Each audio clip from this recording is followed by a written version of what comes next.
Hello les amis bakunze Pam Channel TV, ndabahaye ikaze ndanabaramutsa, nizera ko mumerewe neza aho muherereye hose.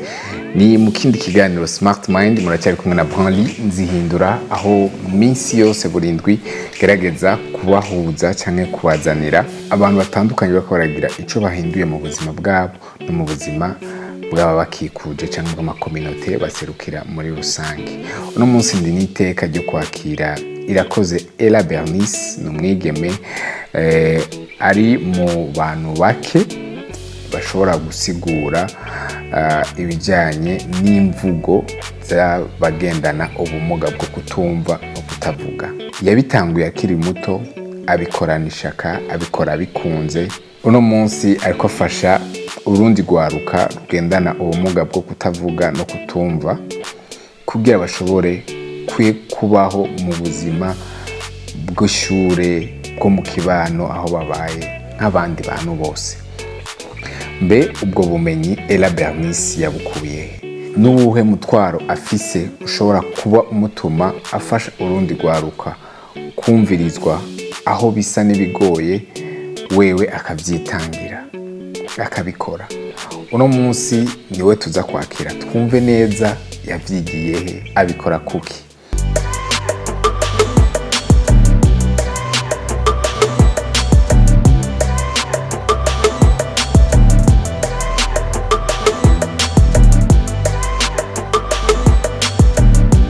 Kaze Bernice.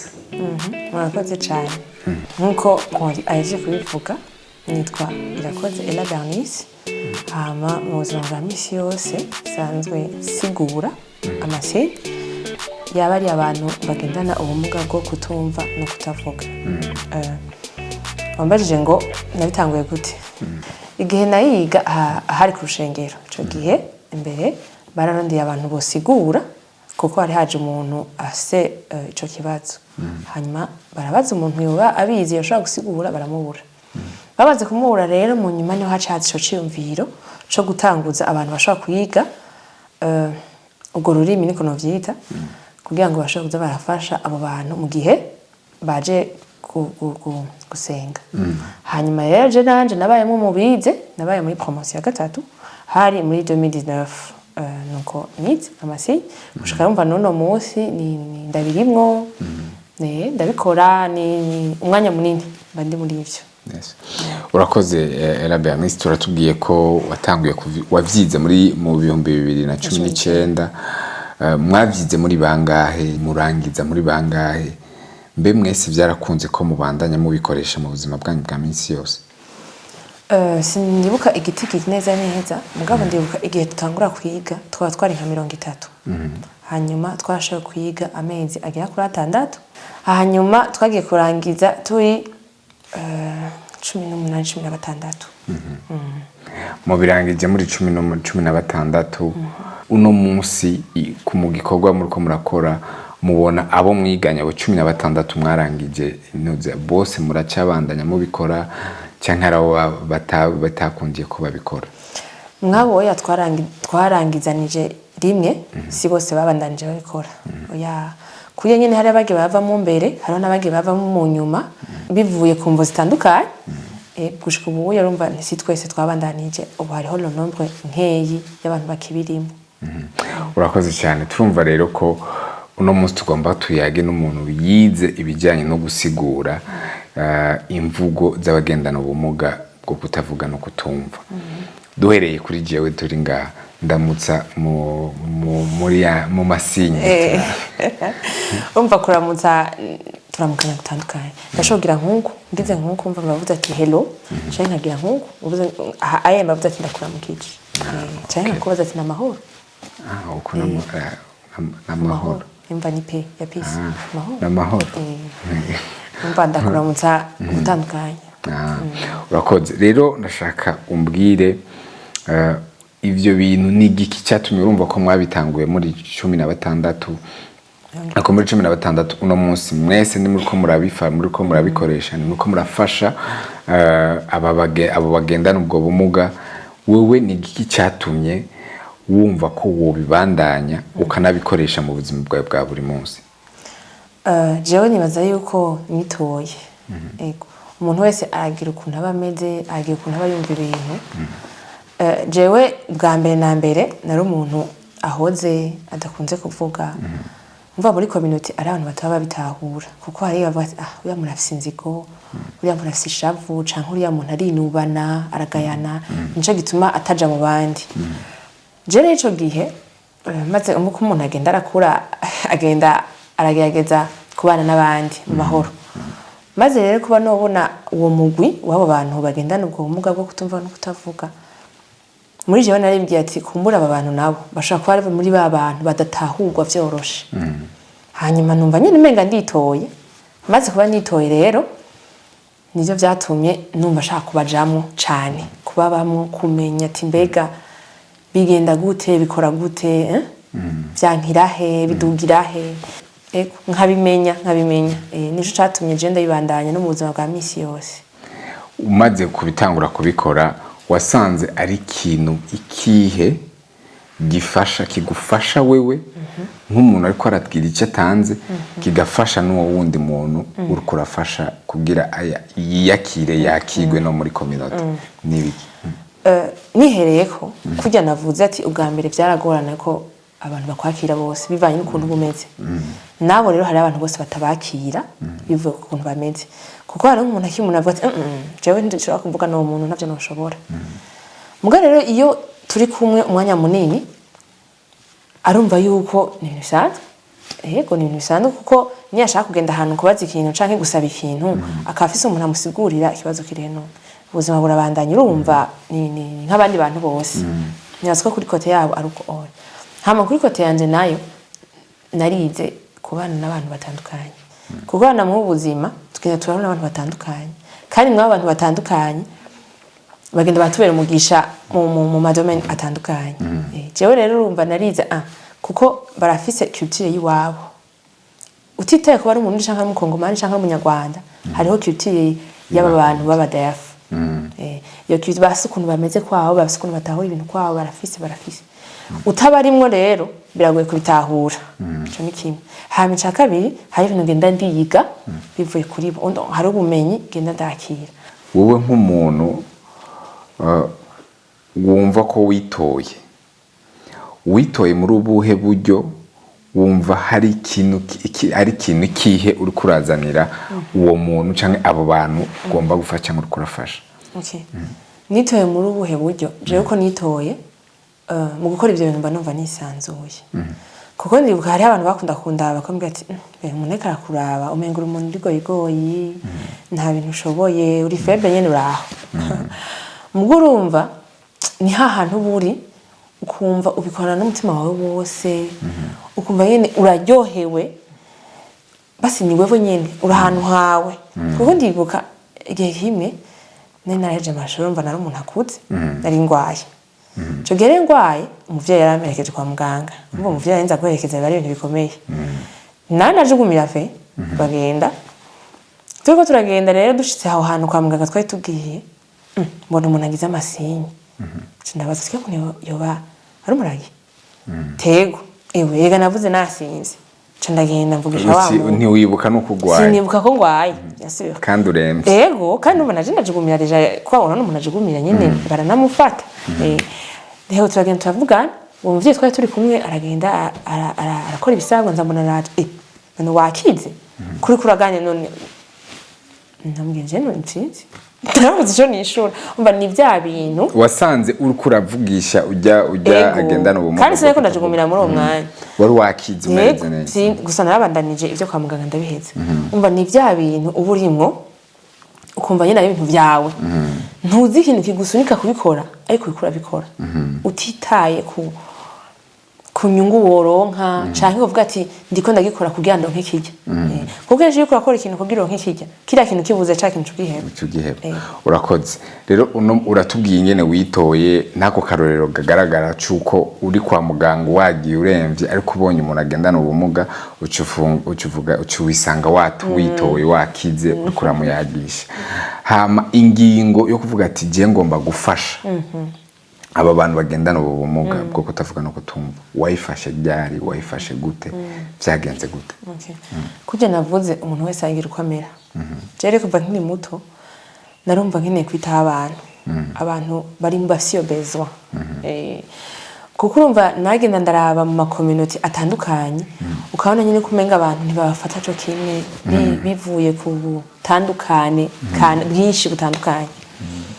Jewe rero harageze igihe ndavuga ati muri jewe ndumva nkeneye kwitaho abantu na wa wundi atarakwiye kwitabwaho ndamufashe yumve ko yakiriwe yumve ko atahugwa n'abandi yumve nico canatumye niyesera mwaba bantu kuko narabona ko abantu si ahantu hose batahugwa.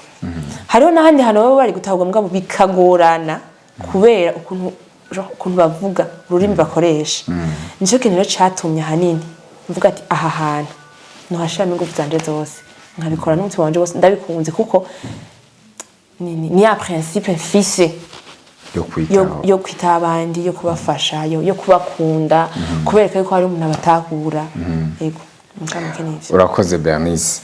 Hama rero uravuze ati niyo principe yanje. Uno munsi umaze gufasha abantu bangahe? Ufasha mu buhe buryo? Hari amafaranga ubikuramwo canke ubikora kubwo kuvuga ati n'umutwaro nshaka ko nabo nyene bumva ko bamerewe neza? Ndamaze gufasha benshi batandukanye muri uwo mugwi. Ndamaze gufasha benshi batandukanye kukumva nkuko nabivuze. Hari igihe ashaka kugukenera ahubwo ati ndakeneye kumerekeza kwa muganga.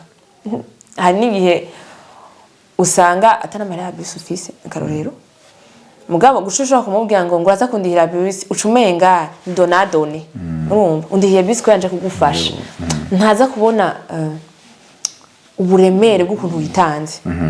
Jewe rero nari wa muntu avuga ati arampamagaye ayinza nyizera mu bantu bose babizi ngo tugende nkiyanje kundi ko wandaza kuronka amarira ya bisi muga hari hano nkashika.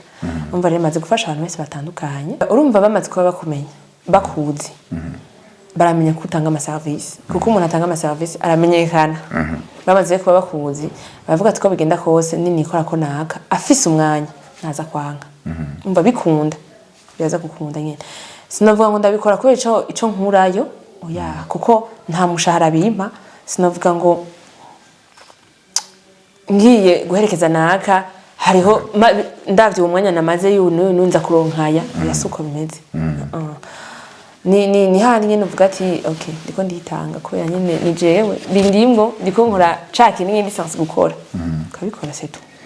Yego bintu mwakwibaza ati nimba ubikora bikurimwo atakintu uri kurakuramwo ntiyaburamwo amadefi ntiyaburamwo ama challenge gufasha umuntu ntaco uri kurakuramwo. Turi mu nkuko abantu bavuga turi mu gihe ubuzima bugoye kwideplacer baba bakeneye kuja hirya no hino. We biheza bikakorohera gute? N'izihe ntambamye uheze ugahura nazo? Intambamye nzibura kuko urumva abantu twama dufise akantu ko kwikunda.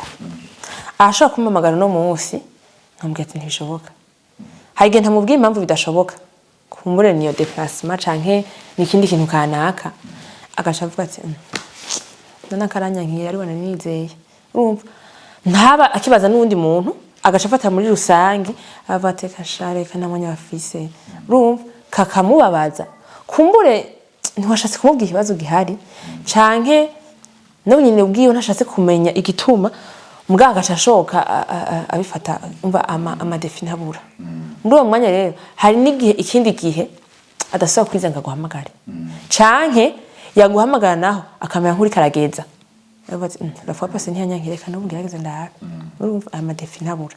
Ikindi naco hari igihe muja ahantu kure nyene ugasanga biragoranye nkuko babivuze. Yego canke nyene nk'akarorero ukagenda witeze ko muze kumara umwanya kanaka mutoyi dufate ntiwitwaje impamba y'uwo mwanya muremure muza kumarayo umugabo ugasanga bihindukiye hariye ntubimubwire ngo jira gusiza ngo ndagiye mu gihe atari ndi programme fisi umva aza kwifata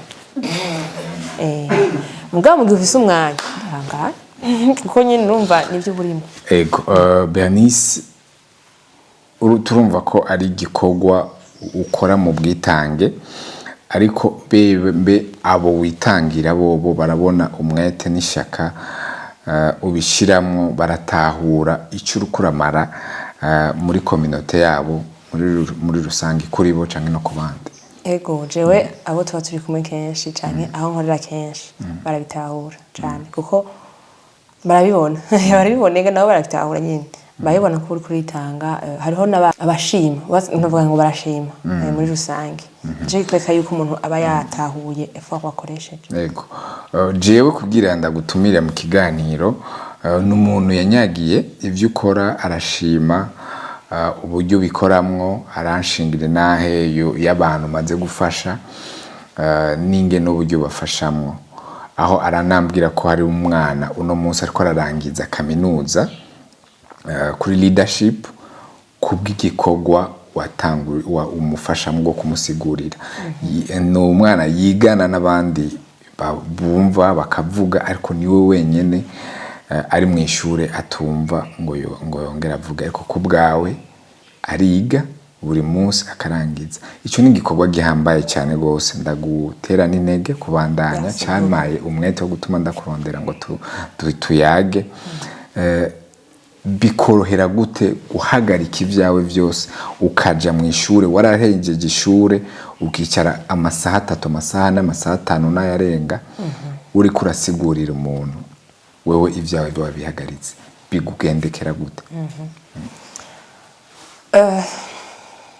Biragoye kuko nyine hari ubona umenga n'ibintu ndazi bidatahuritse ariko ndibuka ariho umuntu mukuru yigeze kumbwira nawe mbajije nyine kujya mubaza kwambwira ati none wewe byagenze gute kugira ngo ugera hugeze kugira ngo uhesise ngiki wakoresheje.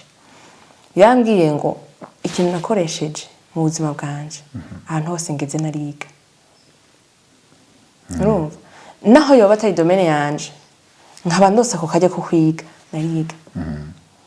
Ubu aho ngeze ndiko nkora ibintu nkigiye kandi ushima ndi n'umurongozi w'abandi nta diplome yavyo mfise. Yego ico kintu rero caranteye intege ndavuga ati none je ndarije amashuri. Yego mu gihe ntararonka ikintu nkora ubwo nyine ni gigisho tuma nguma njyamye kandi hariho ahandi hantu noja kwiga nkaronka ubundi bumenyi. Ahandi sindabishira muri iyo cadre yo kugenda gusigura gusa ariko ndabishira no muri cadre yo kwiga kuko nk'akarorero jewe nizere ni civil mbaje ni civil n'ibintu bijanye no kubaka. No umuntu ndi forte mu biharuro gusa ibintu rero by'amajambo mba numva menga n'ibintu bingora binduhisha. Ubu sigurira yiga finance and banking umva ni nka contability ni vya biharuro nyene muguru umva ni yindi domaine itandukanye ni kuko ibintu biri muri finance je nta hantu hamwe twize duhure yaba no muri secondaire navyo nigeze niko je muri secondaire nize scientifique. Urumva rero ndagenda mishi yose uko atonze kwishuri turajana twiga avant midi gusa hanyuma ivyo mwigisha sigura dufate ko uri umwigisha jewe ndabigira mu masinye hanyuma nibo mwigisha ijambo kurindi umwigisha avuze ucuri mwereka muri mu masinye. Sikintu coroshe kuko urumva jewe nize muri systeme y'igifaransa ariko kuri leadership bakoresha icongereza. Urumva ishuri rya mbere ryari ryo kumenya icongereza ryo ngiye ishuri rya mbere je naheruka cacongereza cyo muri secondaire na twatundi nagiye nditorera ku ruhande. Urumva nkiyashika rya mbere naranyuzuwe pe ntivyari vyoroshe kuko urumva shako deja bagira expose kuja kugira expose y'icongereza mon frère maze imyaka 3 utavuga icongereza sikintu coroshe kuko urumva muri expose turahagara hagiye imbere je nije mvuga wewe waragira amasinye biragoye ko n'umwigisha gutahura ko ujya yagize amasinye je ntabwo ico mvuga ubu ico mvuga gute kandi uza amasinye umva ni challenge ikomeye cyane. Ikintu ca mbere making ashobora kuvuga ati icongereza hasi hejuru ntizokimenya nakundi swari njam ya je nyenda shigisha nesanzwe nzi dukeyi mugabo umva ko ucurondera ngene ucongereza sawa. Ikintu ca mbere nize ubu aho ngeze urumva ndahashi.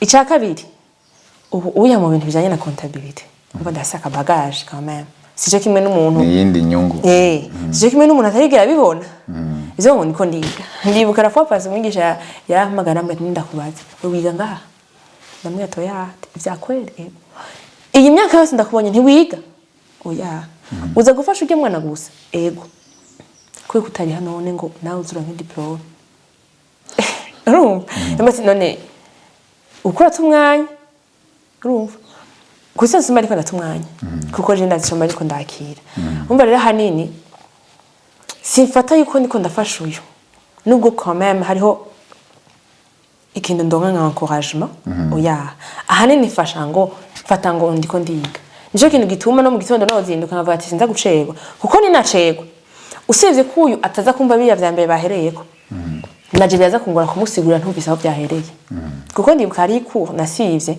les 2 jours za mbere ngiye ku munsi wa gatatu naribuze pe warabuze igisiguro yari ya comptabilité yayo yambere tuyizi akimera rindi kugenda rero muri comptabilité bageze bako bacapa ibintu nane kimwe numva kugeze umwigisha ndaravuga ati uko bitahura ndamubwira navyo ntahura aca rambaza wigi kimwe seconde ndamubwira uwo munsi hari vendredi samedi aca ati muzose je samedi mu gitondo mwebwe nyene ndabasigurire kuva aho twahereye kumburusha kubitahura umva ko umwigisha nawe yagize effort iyo samedi twagize avamidi yose mva naritanze nje ko ikayi kutayi kubikora ngira uronka ikintu kanaka ko yanza kuba ndiko ndavuga ati ndiko ndabandika ikintu nakuvuga ati samedi nzo rattrapana na kimi uri nana kimi ni samedi naraje turiga avamidi yose ca ndabitahura lundi rumva nagiye nk'abandi bose ndabitahura yego ahanini navuga yuko ndiko ndiga kandi nawe ndiko ndamufasha kwiga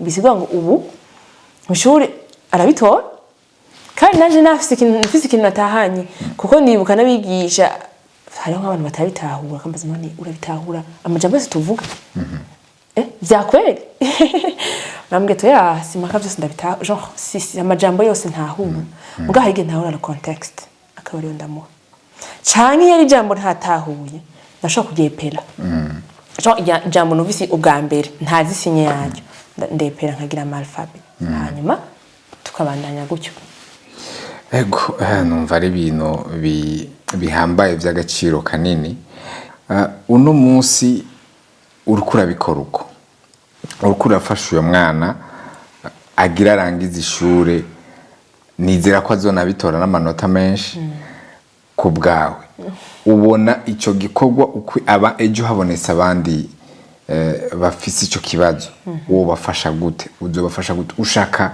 bigerehe ivyo urukuramarira iyo communauté somiwe uno munsi nuvuga ngo birakwiye kugera ahandi hantu kure kuko abantu benshi ntibarabitahura ugiye kuraba uko kuntu avuga ati ngiye reka ndonde umuntu amerekeza nuko azi yuko ashaka kugera hariya akabura ukuntu bumvikana n'urya muntu nivyo hari ibintu vyoroshe dufata nk'iyo agiye nko mw'isoko ashaka kwijana dufate nk'akarorero agiye gusuma nk'itase nk'akarorero ujya muntu w'itasi aramubwira 500 aza kumugirira gutya mu basinye mubwira ibisi 5 aza kumugirira wewe rero nawe ashaka kumugira nk'uko kugira ngo ikati 200 bakaganye mugabo niyo ashaka kumubwira ati burya jewe ndashaka itasi jana uzandike ko smart mind urumva hanyuma uzozimpe mu ndwi z'alandi uzonzinzanire kuri Gare du Nord ivyo bintu ntibiza koroha ukurumva ivyo niko ndakwera hari utuntu duto tuza koroha kubera nyine habaye kwidebuya hari n'utundi n'ibindi bintu binini cyo bigorana uriko urabona munsi abantu benshi barifuza kumenya icongereza bakiga ikialema bakiga igishinwa bakiga indimi zitandukanye kubera yuko bavuga ati imbere ururimi ndashaka kuza rukenera nkarukoresha kuko mva nina voyage zokenera kuganira n'abantu batandukanye canke gukora ama business yanje kugira rero nkorane business no muntu jewe mbanza kwiga kuvugana n'umuntu nizere yuko abantu benshi bashoboka bavuga ati reka twige n'amasinye kubwineza yacu twese kuko urumva bari abantu bameze nkatwe mugabo kuja ahantu akabura ikintu kubera bitakunze katahurana n'umuntu urumva yuko bimwereka ko ari ahantu ataragera umenga hariho ahantu akumiwe kugera mugabo abandi bantu bashitse ni terambere menga ari bakiri inyuma ariko ubu ni sawa turashima kuko nko ku mahopito ari amahopito amwe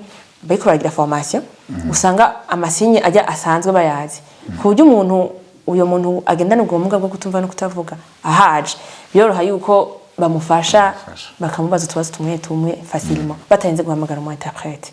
Ni vyiza rero yuko nimba ari mu isoko, nimba ari ku radio, nimba ari ahantu hariho hose mwibarabara iki akubajije twatuntu duto bikorohera kumwishura. Umva ni ryashaka twese dushiramo ukavuga ati ibintu ndashaka kubimenya kubw'inyungu yanjye n'inyungu y'abandi bantu. Ego urakoze, ni ikintu gihambaye uvuze. Uno munsi hari ibintu byinshi twirengagiza, kumva umuntu azi kuyagisha cyangwa kuyagisha batavuga no bafite abagendana ubumuga bwo kutavuga no kutumva, tubibona umengo ni ikintu kiraho tukiri banal, cyangwa tunamufise mu kibano tumva umengo abandi bazomuvugisha twe nta effort tubigiramo. Ariko kaza wumva uriko gira effort yo kumenya igiespanyol, ariko gira effort yo kumenya icyongereza n'igishinwa, ibintu adafise n'umuntu ngaho sur place azoyagisha. Ariko wa muntu agendana ubumuga bwo kutumva no kutuvuga ari ngaho imbere yiwe, ariko na effort afise yo kwiga ati ujya muntu nzomuvugisha gute. Numva ari defi nziza umuntu wese yarakwiye kwiha, ndagutera n'intege yo kugikomeza kuko ni ikintu gikenewe vy'ukuri. Ese uno munsi yoduha Imana yoduha nk'aba Bernice nka 10 buri commune, hari ibintu byinshi byofasha kuko mbe wowe uhererana ukunda kugendana nabo uyagisha, ubona bafise ikibazo ikihe buri munsi. Uno munsi uvuga ati iki kibazo gikemutse, iyi parti canke iyi communauté y'abantu nawo nyene cyo bagikemutse byo bafasha hanini. Ico kibazo nimba gihari cyo bari iki ikibazo bafite nico nyene navuze, ni ikibazo cyo gukumirwa. Kukumva uko oya abantu bose batabatahura, ugiye kuraba abo bantu benshi ntibanahejeje amashuri, kuko aha mu Burundi deja de primaire yonyene amaze gushika muri 6e nta shuri ya secondaire urumva ihari atoja kwigamwo yabo gusa. Mu gihe adasa umuvyeyi afise uburyo ari bumurihire mu bindi bihugu, kuko benshi usanga biga mu Rwanda, mu Buganda. Mu gihe adasa umuvyeyi babenshi baca baherezaho. Gusa ndazi bakeyi bashoboye kubandanya mu mashuri aya twese twigamo bakarangiza, umva si benshi. Mugabo nuvumenga hogera igihe nubwo hatabaraboneka ubwo buryo bwo kubaka amashuri yiwabo, avuga ati je mwana wanje mbashaka kubandanya secondaire na université ngaha mu Burundi azobandanya, kuko hari undi muntu ariko aramufasha kubitahura. Yego, kuko ugiye kuraba abandi bantu bagendana ubundi bumuga ubundi butandukanye turigana bakabandanya, none kubera iki abo oya nabo batojamo mugavye ari gukunda iyo haba hari abandi bantu babitahura muri community bakavuga ati aba bantu ko baturimwo ikatujane ntitubasiga inyuma. Iyo defilere hari kuko usanga no mu buzi nibaronka ubuzi facilement, kuko iki abantu ntibabizera. Wigasha umuntu utazoshaka kuvugisha umwizera gute? Umva hariho nawe usanga baheje amashuri mugasanga akazi yagoye, yakaronka nawe ugasanga bamufata nabi kubera ikintu ari bwijustifie ntari yego. Hariho usanga bigo bafata neza mugabo la majorité ugiye kuraba usanga benshi n'abatayere, usanga benshi babaza, umva bakora kabuzi. Kandi ugiye kuraba twita ko bubayabaye. Kandi ugiye kuraba kenshi nusanga bamuhemba cyo kimwe n'ujya avuga canke yumva. Ukurumva ko ako kakiri akantu gahaze ko gukosora. Bernice, ndumva office umutwaro munini cyane urakeneye inguvu zikwiye kugira uzoshobore gutwa icyo uwo mutwaro office uzoshobore kushikana ukazana ntimpinduka ikwiriye muri kino kibano cacu. Turiko turegereza ku musozo wa kino kiganiro cacu, ariko ndumva ko hashobora kuba hariho ikintu uvuga ati jewe ndashaka ko nimba mu myaka 3 cyangwa mu myaka 5 hoba impinduka, no saba ababijejwe iki nikihe uno munsi Imana yo guhura n'umushikiranganje ajeje ugwaruka aje n'umushikiranganje ajeje vy'inyigisho, nikirihe jambo uwo musaba mu myaka 5 cyangwa mu myaka 3 iri imbere akarirangura bigafasha abo bantu uri kuraharanira cyangwa uri kurafasha bakagira ijambo n'iteka.